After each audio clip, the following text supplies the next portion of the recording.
yaitu Al-Imam An-Nawawi, di mana dalam hadis yang ke-18 disebutkan an Abi Dzar Jundub ibn Junadah wa Abi Abdurrahman Mu'adz bin Jabal radhiyallahu anhuma an Rasulillah sallallahu alaihi wasallam qala ittaqillaha haitsuma kunta wa addi sayyi'atal hasanata tamhuha wa khaliqin nasa bi khuluqin hasan.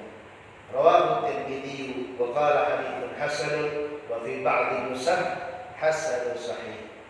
Para jamaah yang dirahmati Allah Subhanahu wa taala, hamba-hamba Allah Subhanahu wa taala yang mana salat kita tadi disaksikan oleh para malaikatnya dan mereka melaporkan kepada Allah Subhanahu wa taala dalam satu hadis dalam kitab An-Nasaih Ad-Diniyah disebutkan ketika masuknya fajar dan juga masuknya waktu asar, para malaikat ini silih berganti, yata'aqabuna fikum malaikatun bil-laili wa malaikatun bin-nahar.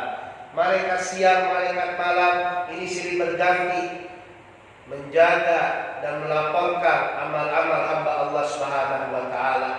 Yang menjaga di waktu asar naik tadi ke langit, kemudian turun shift yang kedua, yaitu malaikat yang akan mengawasi kita di waktu subuh sampai nanti petang.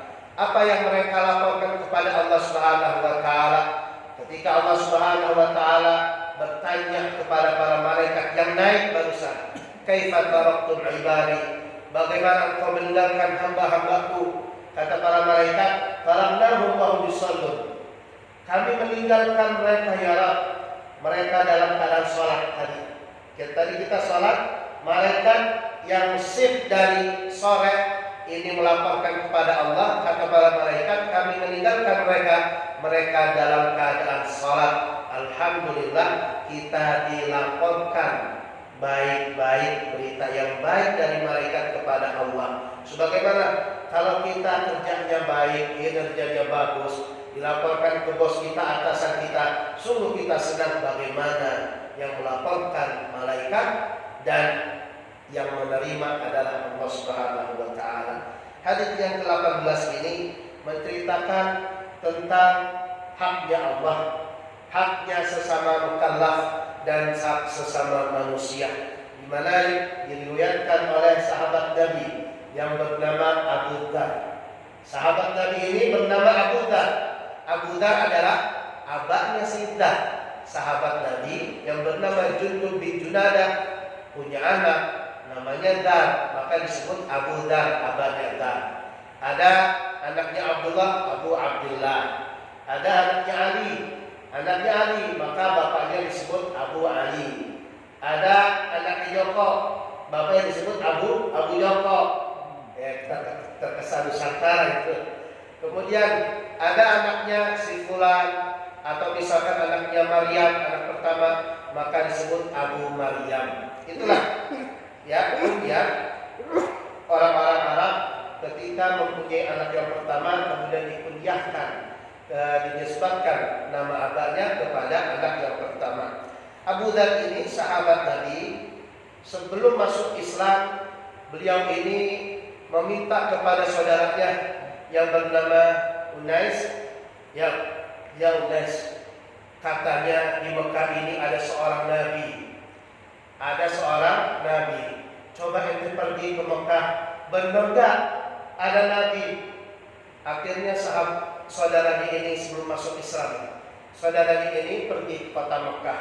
Ketika pergi ke kota Mekah, maka saudaranya ini bertemu dengan seseorang yang mengaku sebagai nabinya Allah, sebagai rasulnya Allah. Ketika pulang ke kota Ghifar, kata si Abu Dzar ini, saudara, bagaimana engkau mendapatkannya? Apakah engkau melihatnya?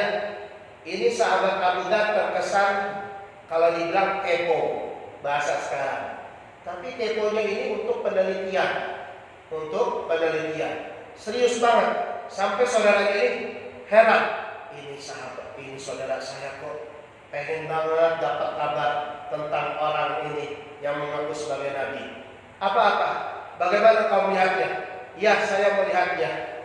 Saya melihat ia menyuruh kepada pengikutnya untuk bersikap atau berakhlak al-karimah. Kemudian ia mengaku bahwasanya ia adalah utusannya Allah Subhanahu wa taala.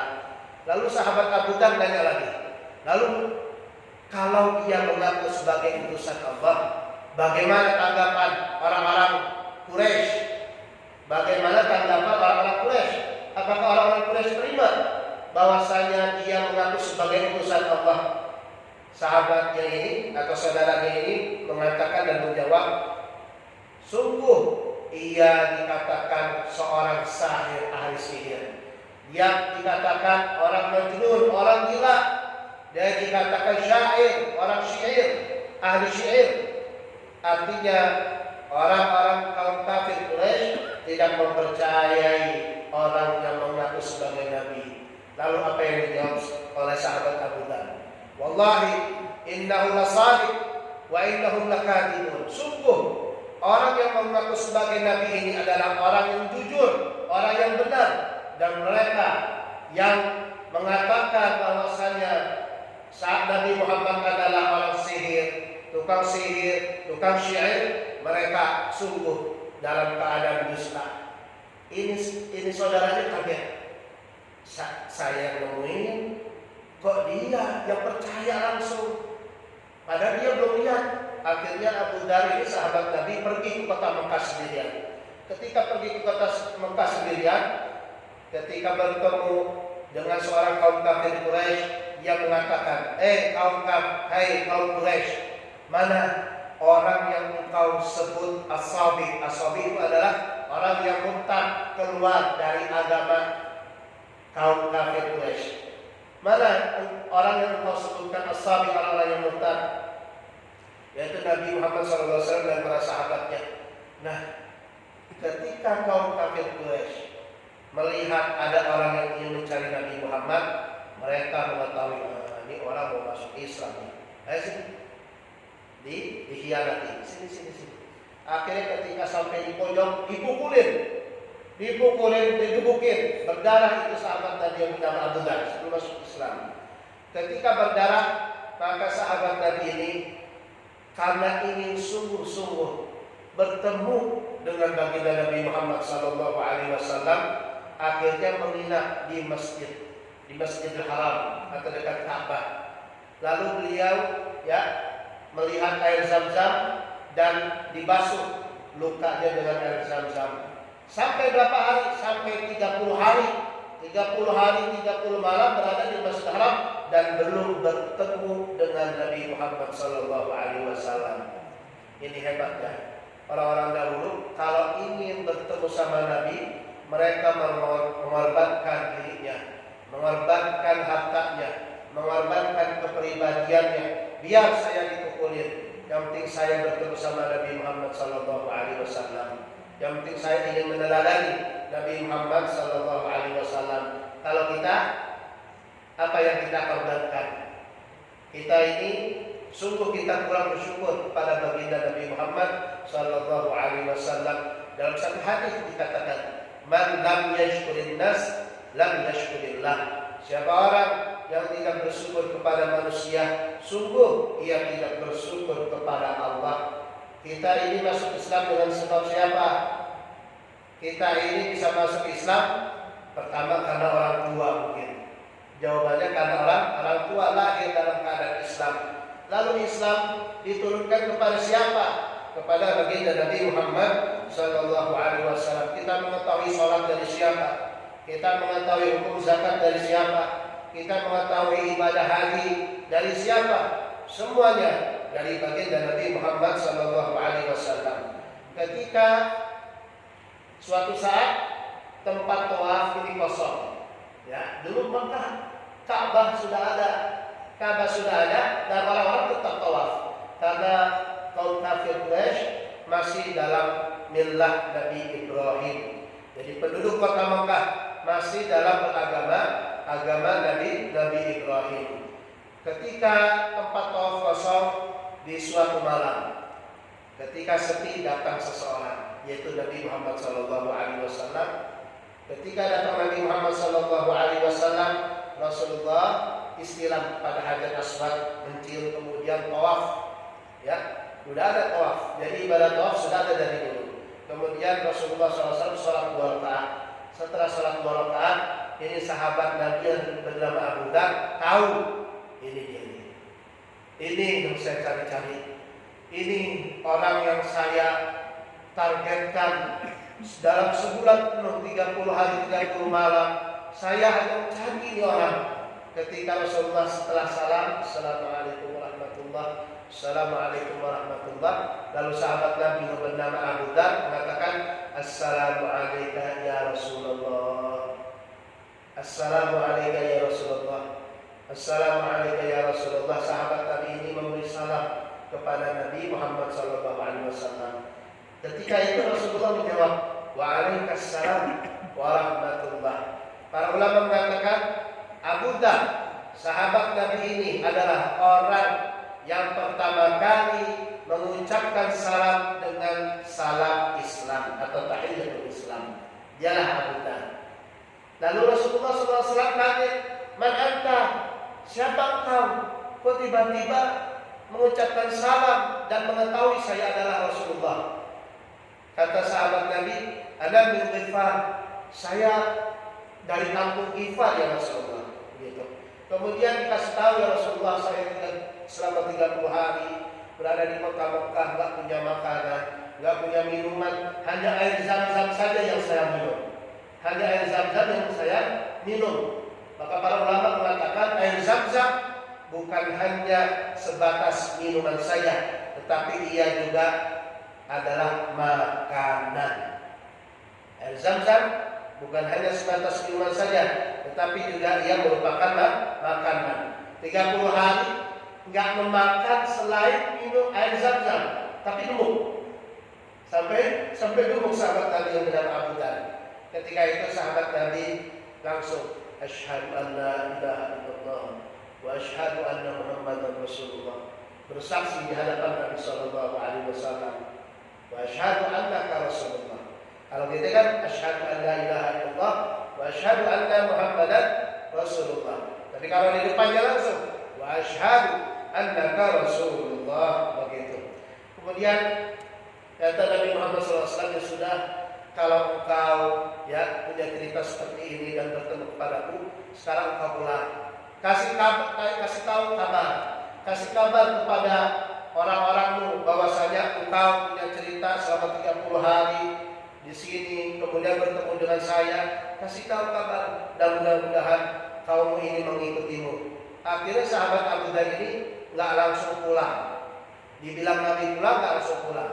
Apa yang dilakukan?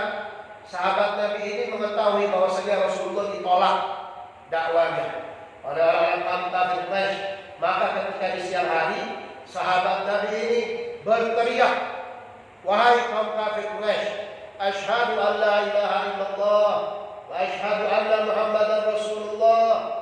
Sahabat Nabi di kalangan kaum kafir Quraisy semua keluar, Abu Jahal, kemudian Umayyah, semuanya keluar. Akhirnya siapa orang ini? Digebukin. Itu orang yang digebukin. Mudah digebukin. Akhirnya sahabat paman Nabi yang bernama Abbas ketika melihat ada orang Ghifar dipukulin, paman Nabi yang menolong. Wahai kaum kafir Quraisy, engkau memukuli orang yang mana jalan perdaganganmu ke Syam melewati kampung Ghifar. Apakah engkau tidak takut bahwasanya nanti mereka akan mengadakan pembalasan? Akhirnya mereka berhenti tidak memukuli sahabat Nabi yang bernama Abu Dar. Ketika itu kata Sayyidina Abbas, ya udah itu pulang. Enggak pulang juga, begitu lagi. Di hari kedua dipukuli lagi. Akhirnya kata saya paman Nabi yang bernama Abbas, ya fulan, itu sudah dikasih tahu sama Nabi, pulang. Akhirnya pulang. Kemudian sahabat Nabi ini Abu Dar memberitahukan kepada saudaranya, saudara, saya sudah ketemu Nabi, Masya Allah begini. Akhirnya saudara ini masuk Islam. Ya, masuk Islam lewat perantara Abu Dar. Kemudian ibunya masuk Islam, bapaknya masuk Islam, dan sebagian sebagian orang-orang di kaum Ghifar itu masuk Islam. Setelah Nabi SAW hijrah ke kota Madinah, semua orang-orang kampung Ghifar masuk Islam. Dengan sebab siapa? Dengan sebab Abu Dzar Al-Ghifari. Itu dari pahala besar bisa didapatkan oleh seorang sahabat Nabi, Sayyidina Abu Dzar. Dan Sayyidina Abu Dzar ini ya termasuk orang yang sangat zuhud zaman dulu. Orang sufi disebutnya orang zuhud zaman dulu. Dia sufi, orang zuhud. Kalau sekarang sufi bukan disebut orang zuhud, karena zuhud di zaman dahulu kelihatan. Kalau zaman sekarang zuhudnya nggak harus kelihatan, beda. Kalau zaman dahulu orang zuhud ya tidak mempunyai makanan untuk esok hari, apalagi 1 bulan. Dan Sayyidina Abu Dzar ini kalau punya makanan dalam 1 hari ini dihabiskan. Kalau nggak dihabiskan oleh keluarganya dibagi-bagikan. Untuk besok nggak ada.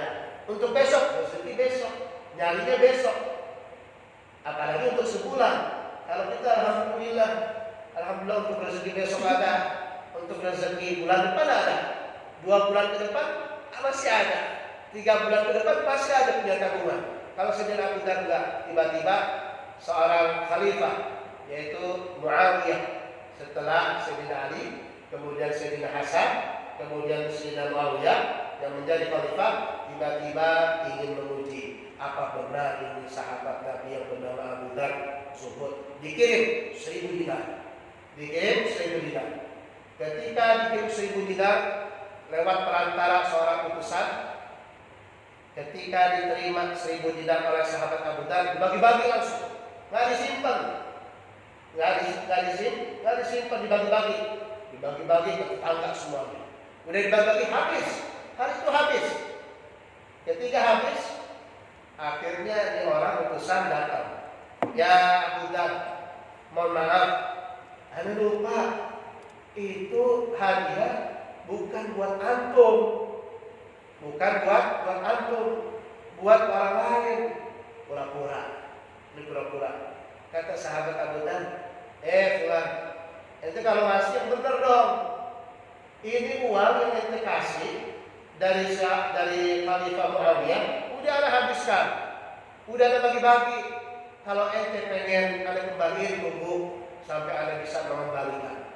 Akhirnya dilaporkan ke Muawiyah, benar, dan tidak diapa-apain, nggak bisa kembaliin karena sahabat Nabi yang bernama Muawiyah ingin menguji apa benar ya Abu Dzar ini termasuk orang yang zuhud. Ini kita bisa berkaca dan bisa mempelajari kehidupan sahabat Nabi yang sangat zuhud, tidak bergantung kepada dunia. Kalau kita masih belajar, yang penting kita punya uang, hari ini kita sedekah, besok punya uang kita sedekah, itu sudah cukup sebenarnya. Ya, itu sudah cukup. Jadi ada rezeki Allah, kita juga sedekah untuk Allah Subhanahu wa taala. Lalu apa hadis Nabi sallallahu alaihi wasallam? Hadis Nabi ialah hadis yang sangat masyhur, yaitu ittaqillaha haitsu ma kunta. Satu pesan dari Nabi Muhammad sallallahu alaihi wasallam yang dimana pesan ini mengabarkan kepada kita hubungan kita kepada Allah, menunaikan haknya Allah dari seorang hamba, yaitu takwa kepada Allah Subhanahu wa taala. Takwa bahasanya adalah takut. Kita harus takut kepada Allah. Orang boleh saja berkata saya takut kepada Allah, tapi harus ada bukti. Lalu buktinya apa? Kata ulama, takwa adalah imtithalu awamirillah wa ijtinabu nawahi, yaitu melaksanakan perintah-perintah Allah dan menjauhi segala larangannya. Orang kalau amar ma'ruf sangat mudah, berbuat kebaikan mudah. Tadi alhamdulillah kita melaksanakan sholat sunnah 2 rakaat atau rakaat fajar, yang mana kata Nabi lebih baik daripada dunia seisinya. Alhamdulillah. Kemudian sholat subuh, alhamdulillah. Bisa melaksanakan sholat duha nanti, alhamdulillah. Karena jangan sampai kita sia-siakan di bulan Ramadan ini yang sunnah pahalanya dapat wajib. Pahala sholat sunnah bernilai pahala wajib. Sedangkan pahala wajib bernilai 70 kali pahala wajib. Jadi jangan sia-siakan amal ibadah di bulan Ramadan ini. Lalu kata Sayyidina Ali bin Abi Thalib punya definisi sendiri. Takwa adalah al-khawfu minal jalil, takut kepada al-maha jalil, maha yang sangat agung Allah Subhanahu wa taala. Kemudian wal amal bil tanzil, takwa adalah mengamalkan Al-Qur'an, mengamalkan sunnah Nabi Muhammad sallallahu alaihi wasallam, itu sudah bertakwa. Kemudian wal qana'atu bil qalil, merasa cukup dengan pemberian yang sedikit. Wal isti'dadu li yaumir rahil, dan mempersiapkan diri untuk menyongsong hari akhirat. Ini adalah definisi takwa dari Sayyidina Ali bin Abi Thalib. Lalu kita ini pertanyaan dalam diri kita, apakah kita termasuk orang-orang yang bertakwa? Kita jawab alhamdulillah. Kita tadi melaksanakan sholat subuh termasuk orang yang bertakwa. Kita melaksanakan sholat sunnah termasuk orang yang bertakwa. Tapi takwanya kita berbeda-beda, Pak. Hadirin hadirat, saudara-saudara yang dirahmati Allah Subhanahu wa taala, ketakwaan seseorang itu punya levelnya tersendiri. Level yang paling dasar adalah manakala yang wajib dilaksanakan, yang sunnah dilakukan, ini termasuk level yang paling dasar. Kemudian level selanjutnya ditambah dengan sedekah, ditambah dengan membaca Al-Quran, naik levelnya. Kemudian level yang paling atas manakala ia tidak mengikuti hawa nafsunya. Segala apapun yang ia lakukan tanpa didasari oleh hawa nafsu, naik level ketakwaannya. Makin naik level ketakwaannya, makin orang tersebut mendapatkan kemuliaan. Ketika Allah Subhanahu wa taala berfirman dalam satu ayat yang sangat masyhur, ya ayyuhalladzina amanu taqullaha haqqa tuqatih wa la tamutunna illa wa antum muslimun. Di sini Allah taala perintahkan kepada kita, wahai orang-orang yang beriman, bertakwalah kamu sekalian kepada Allah dengan sebenar-benarnya bertakwa. Ketika Allah taala memerintahkan kita untuk bertakwa, Allah taala tak lupa kasih kepada kita kisi-kisi, menyisipkan bagaimana kita bertakwa. Di antaranya adalah melaksanakan ibadah puasa, yang mana kata Allah taala la'allakum tattaqun. Bagaimana sih kita bertakwa?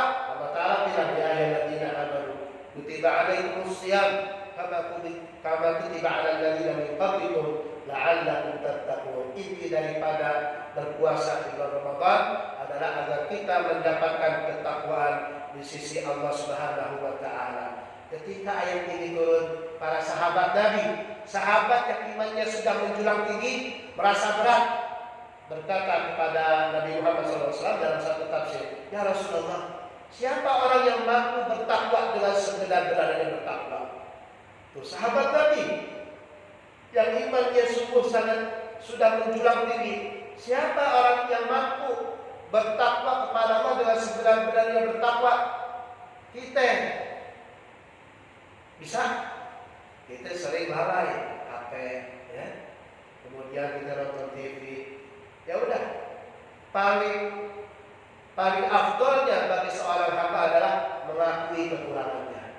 Kalau kita mengakui kekurangan kita, maka kita diberikan ya pahala oleh Allah Taala.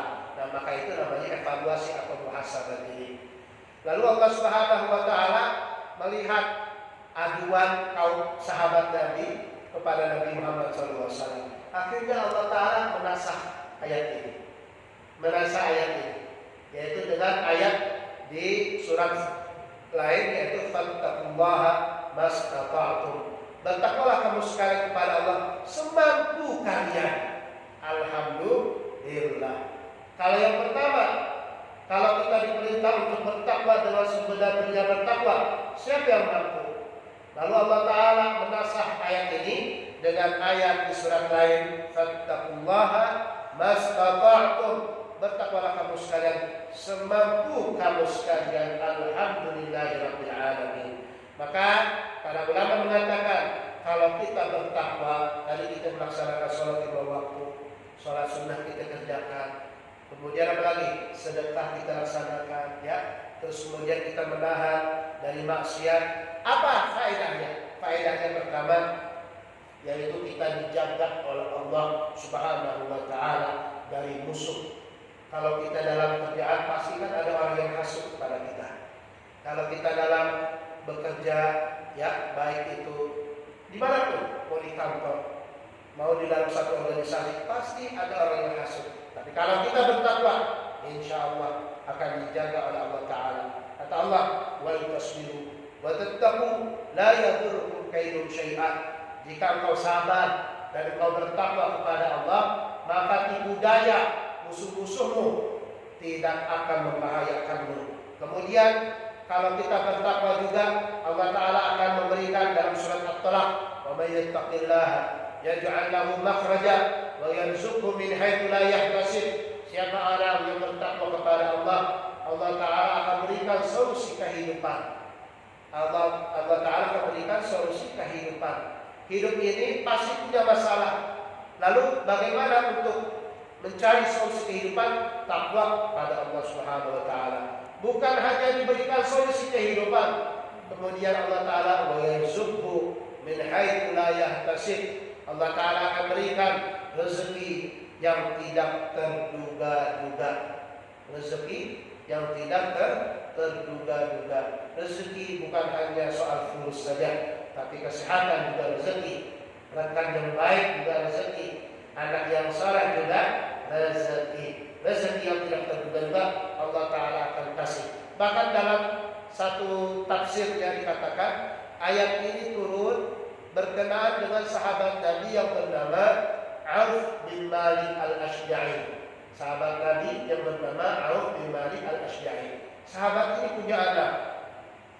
Sahabat Nabi ini punya anak, ditahan oleh orang kaum kafir Quraisy. Ketika ditahan, pasti kalau mau nebus anaknya bayar. Dahulu begitu. Ketika diminta bayar, sahabat ini tidak punya uang.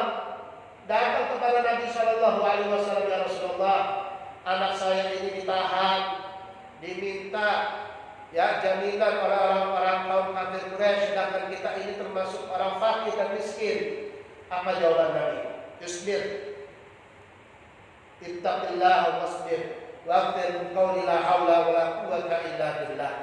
Bertakwalah kamu kepada Allah. Satu jawaban Nabi.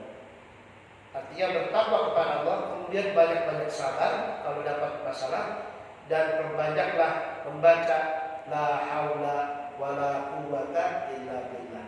Akhirnya sahabat ini menemui istrinya.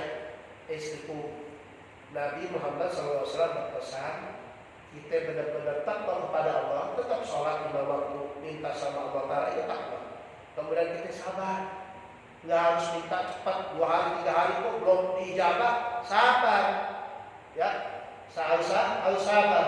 Kemudian perbanyak bacaan la haula wala quwwata illa billah. Diamalin sama kedua sahabat. Ketika diamalkan, tiba-tiba di suatu malam, akhirnya orang yang menahan anaknya ini tiba-tiba tertidur lelap. Ketika tertidur lelap, anaknya ini bisa kabur. Udah kabur, bukan hanya kabur saja, tetapi 4.000 kambing hasil sitaan orang kaum kafir Quraisy digondol, dibawa tuh 4.000 kambing malam-malam. Bayangin kalau 10 bisa kita bawa ke kambing. 100, wah, dan pakai apa? Pakai truk. Ini 4.000 digondol. Mungkin dulu padang pasir ya, jadi bisa digondol pelan-pelan. Wah, berarti kabur sabar. Orang kalau kabur kan lari. Ini kabur bawa 4.000 kambing berarti gimana? Kabur sabar. Itu. Yang kedua, kata Nabi Shallallahu Alaihi Wasallam, pesan Nabi dalam satu hadisnya, wa'an bi sayyatal hasanata tamuha, dan iringilah kejahatan, dosa dengan kebaikan yang akan menghapus dosa dan kesalahan kita. Yang hadis yang pertama takwa kepada Allah, pesan Nabi yaitu takwa kepada Allah, yaitu kita melaksanakan haknya Allah. Yang kedua, kita melaksanakan hak kita sebagai mukallaf. Kita ini hamba yang mukallaf, arti mukallaf adalah seorang hamba yang diberikan akal, kemudian sampai haddul bulugh, sampai ia balik dan diwajibkan ya beberapa perkara yang diwajibkan, salat, puasa, zakat, haji, ya bagi yang mampu. Nah ini adalah kita adalah termasuk hamba yang mukallaf. Kalau kata Nabi Muhammad berpesan, kalau habis maksiat, habis melakukan kesalahan, jangan lupa kebaikan, jangan lupa sedekah, jangan lupa sholat sunnah, jangan lupa baca Al-Quran. Kalau kita sering lalai, kalau kita ingin tobat, lakukan kebaikan-kebaikan yang akan menghapus kesalahan kita. Dalam satu hadis dikatakan, saking rahmatnya Allah kepada umat Nabi Muhammad SAW, maksiat yang kita lakukan itu nggak dicatat dulu oleh malaikat sampai 6 jam berlalu. Sampai 6 jam berlalu. Malaikat apa di sini? Raqib, malaikat atid. Ketika kita melakukan maksiat, malaikat atid menulis, kata malaikat atid tunggu sampai 6 jam berlalu. Kalau sudah 6 jam berlalu, kemudian hamba ini nggak bertobat kepada Allah, tulis. Masya Allah Pak, rahmat ini rahmatnya Allah Ta'ala luas. Misal ada orang habis mabok-mabokan, atau dia zina, sebelum 6 jam dia tiba-tiba tobat, ya Allah, ada habis salah nih, dia ambil wudu, kemudian sholat sunnah. Nah ini ketika ia bertobat kepada Allah, maksiatnya nggak jadi ditulis. Tapi kalau sudah berlalu 6 jam, ditulis oleh malaikat atid. Nah yang ditulis ini nih, maksiat yang ditulis oleh malaikat atid ini yang akan abadi di buku amalan-amalan kita. Lalu bagaimana untuk menghapus dosa-dosa kita itu? Yaitu dengan tobat nasuha. Kemudian dengan apa lagi? Dengan haji mabrur. Yang kata Nabi SAW, al-hajjul mabrur laisa jazaa'u illa jannah. Tidak ada balas bagi orang yang haji mabrur melainkan surga. Dan para ulama bersepakat bahwasanya haji mabrur bisa menghapus dosa yang kecil dan juga dosa yang besar. Bahkan ada sahabat Nabi disebutkan nabahan. Ada nabahan tambah. Dia ini penjual atau tukang toko, punya toko. Di suatu hari ketika ada pembeli dari perempuan yang sangat cantik, ia tergoda. Ini sahabat Nabi tergoda. Kata si nabahan ini, wanita, mau gak engkau melihat yang baik? Ini ada di dalam. Ada di dalam. Yang di mana enggak cakep. Ada di dalam. Ketika perempuan ini masuk, namanya laki-laki dan perempuan, kalau berdua tidak ada yang menemani kecuali syaitan. Akhirnya kedua pasangan ini bercumbu, tapi tidak melakukan melakukan seks. Ketika sahabat Nabi ini mengakui kesalahannya, ya Allah, ini gimana nanti habis ini ada majlis bersama Nabi, ada habis melakukan kesalahan, dia datang kepada Nabi. Dia langsung datang kepada Nabi, ya Rasulullah, aku melakukan begini. Nabi diam, nggak respon. Tuh, ingat, maksudnya apa Nabi? Kalau kita punya kesalahan, kadang nggak perlu diumbar. Kita tahu habis mabok, Allah Ta'ala sudah nutupin kesalahan kita jangan umbar-umbar. Begitu. Sampai Sayyidina Umar bin Khattab, fulan, tahan, ente nggak mau. Allah Ta'ala sudah menutup kesalahanmu, kenapa engkau masih buka di hadapan Nabi? Habis itu Rasulullah SAW hanya respon begini, tawadda wudu'an hasanan, ya udah, ente wudu sekarang. Ketika dia wudu, datang turun ayat Allah Subhanahu wa Ta'ala, wa aqimus salata tarafain nahari wa zulfan minal lail innal hasanati yudhibnas sayiat. Kata Allah, dirikanlah salat ya di waktu siang subuh dan di waktu salat duha, wa zulfan minal lail, dan juga di malam hari maghrib dan isya. Innal hasanati yudhibnas sayyi'at. Sesungguhnya kebaikan-kebaikan akan menghilangkan kesalahan dan dosa. Akhirnya kata sahabat tadi, ya Rasulullah, itu ayat buat saya ya? Bukan, ini untuk semua umatku, kata Nabi Muhammad SAW. Bahkan ada seorang sahabat Nabi yang sangat lugu pernah datang. Dulu begitu Bu, Pak, kalau ada sahabat Nabi yang pernah melakukan dosa, dia bingung. Ya Allah, gimana mau menemui Nabi? Saya habis melakukan dosa. Datanglah kepada Nabi. Mudah-mudahan Rasulullah memberikan apa? Memberikan istighfar, bantuin supaya Allah Ta'ala ngampunin dosa-dosa dia. Kayak kita datang kepada ulama, ya Kiai, coba doain para kita dong, doain buat saya pernah berbuat maksiat, mudah-mudahan dengan doa Kiai, doa Ustaz, doa Habib, dan Ustazah, mudah-mudahan Allah Ta'ala ampuni saya. Nah, kayak seperti ini. Nah, sahabat Nabi juga datang kepada Nabi. Apa gerangan sahabat Nabi ini bertemu Nabi? Ini sahabat bilang gini, ya Rasulullah, saya ini berbuat dosa yang sangat besar. Dosa yang sangat besar. Rasulullah heran. Besar. Mana yang lebih besar? Dosamu atau luas darahnya? Sahabat ini masih dulu. Dosa saya Rasulullah masih lebih besar. Nabi SAW memberikan pertanyaan lagi. Dambuka a'zam amil arsh. Dosamu lebih besar atau arshnya Allah Subhanahu wa ta'ala? Karena dia tidak tahu arshnya Allah, dia bilang dosa saya lebih besar ya Rasulullah. Rasulullah nanya lagi, dambuka a'zam amil kursi. Dosa mana yang lebih besar, dosamu atau kursinya Allah? Dalam ayat kursi kan disebut wasi'a kursiyus samawati wal ard. Luasnya kursinya Allah seluas langit dan bumi. Dia masih lulu, dosa saya lebih besar ya Rasulullah. Dia pengen minta Rasulullah mengistighfarkan kepada Allah untuk dia. Akhirnya Nabi SAW ngasih pertanyaan yang akan memberikan dia jawaban lain.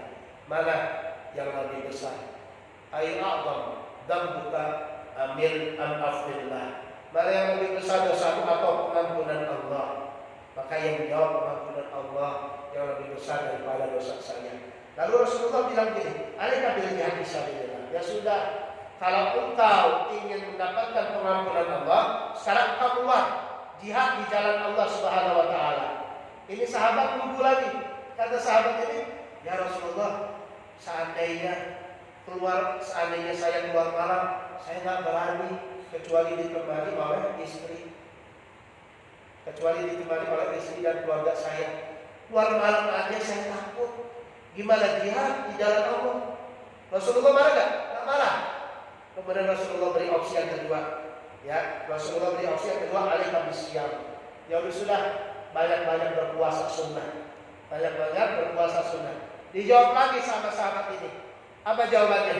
Ya Rasulullah, ma asba'u bil khubzil qattu.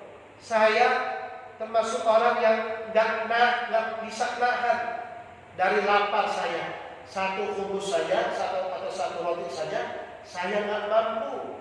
Ya, nggak mampu nahan dari lapar saya. Rasulullah nggak marah. Rasulullah kasih opsi yang ketiga. Alaika bishalah fi jawfil lail. Kalau kau nggak bisa jihad, nggak bisa berpuasa, maka hendaklah kau melaksanakan sholat di sepertiga akhir malam. Apa jawaban sahabat ini? Kalau kita kan dikasih tahu sama bos, siap. Sahabat ini masih jawab, ya Rasulullah, kalau seandainya istri saya nggak membangunkan waktu subuh saya kelewatan sholat subuh. Subuh saya pasti kelewatan sholat subuh kalau nggak dibangunin. Rasulullah tertawa, nggak marah. Ya, jadi itu dakwah Nabi. Dakwah Nabi seperti itu. Jangan ada orang atau ada keluarga kita, ayo puasa, nggak puasa itu pun jadi apa? Nggak bisa bangun malam itu pun jadi apa? Jangan marah-marahin. Orang jangan marah-marahin. Rasulullah saja nggak marah-marahin kepada sahabatnya ini. Oh, nggak bisa jihad, nggak bisa puasa, nggak bisa bangun sepertiga akhir malam.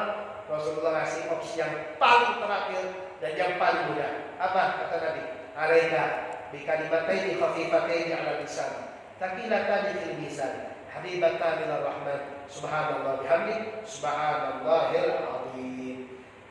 Kalau kau nggak bisa semua, jangan lupa dua kalimat. Kalau ditimbang sangat berat, kalau dilafalkan mudah. Kemudian kalau di kedua kalimat ini sangat dicintai oleh Ar-Rahman. Apa itu kalimat tersebut? Subhanallah bihamdi, subhanallahil azim.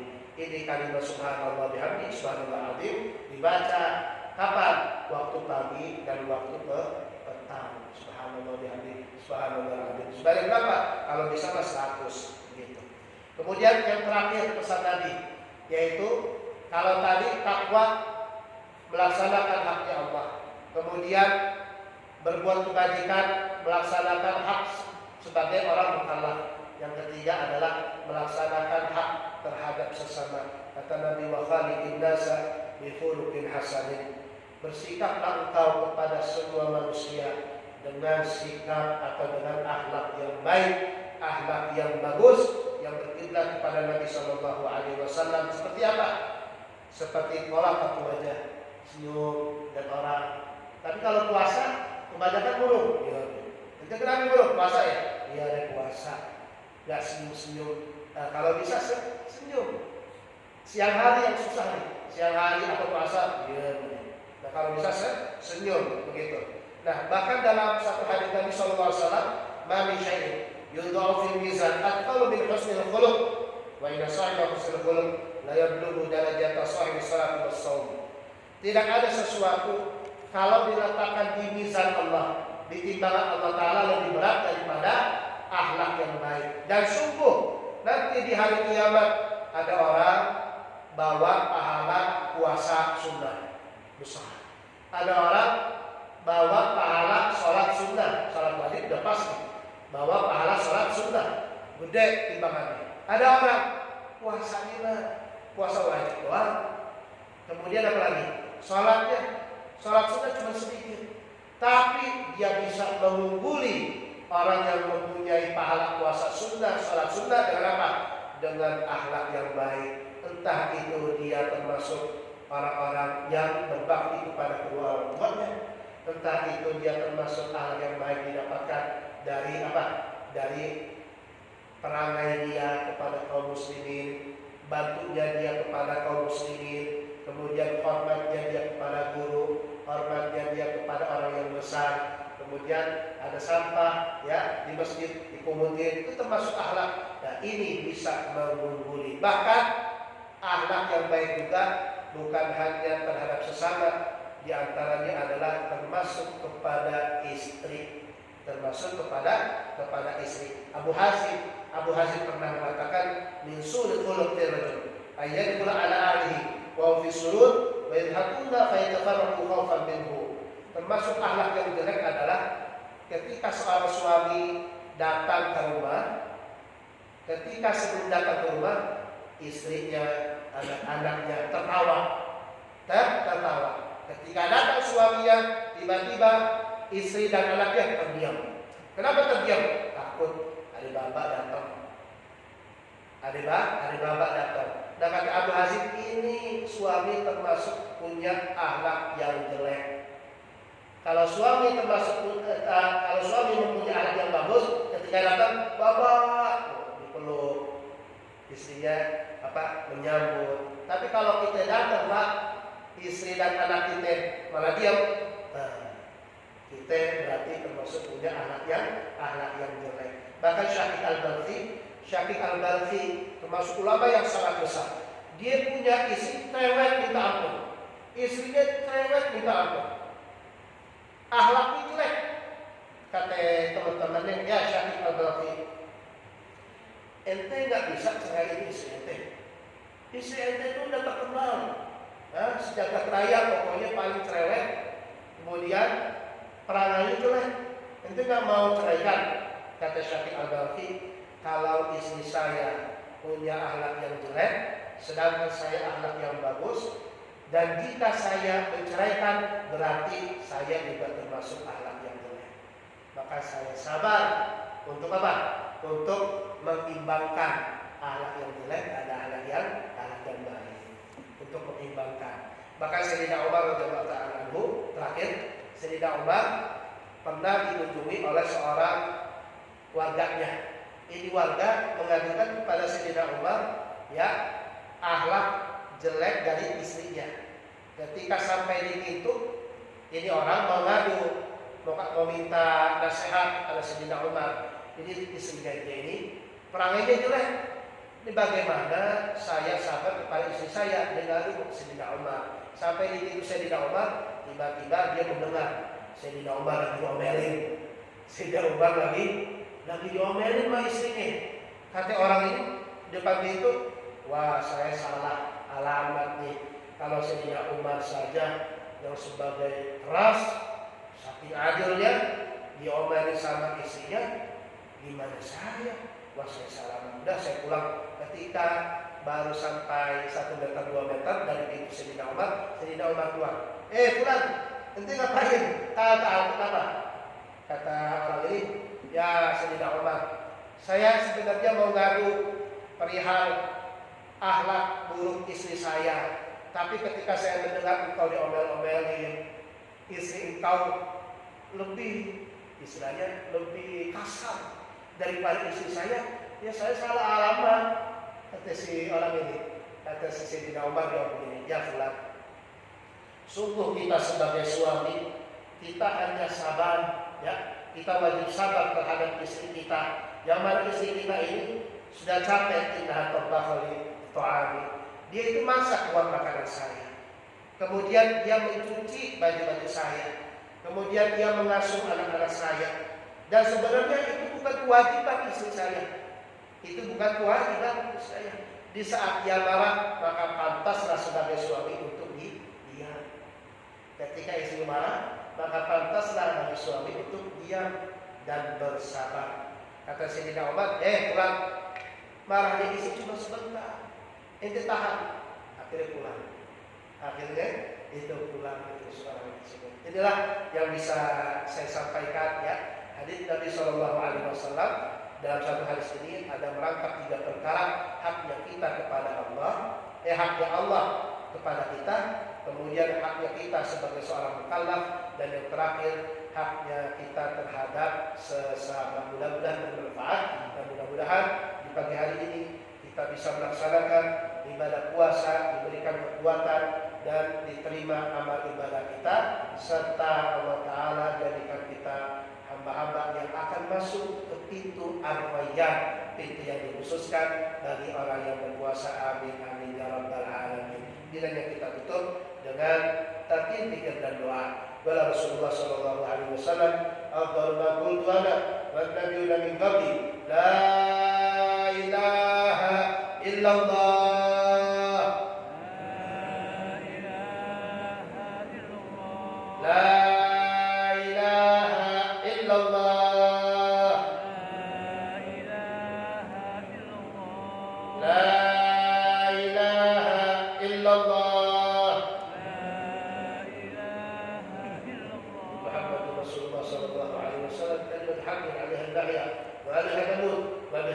Insyaallah taala wa alhamdulillah amin ya arhamar rahimin ya arhamar rahim ya arhamar rahimin.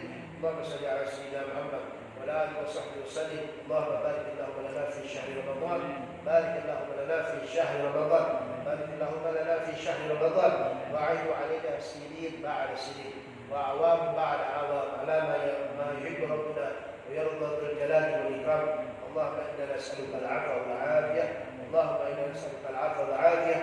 اللهم إنا نسألك العفو والعافية في الدين والدنيا والآخرة. ربنا آتنا في الدنيا حسنة وفي الآخرة حسنة وقنا عذاب النار. صلى الله على سيدنا محمد وعلى آله وصحبه وسلم والحمد لله رب العالمين.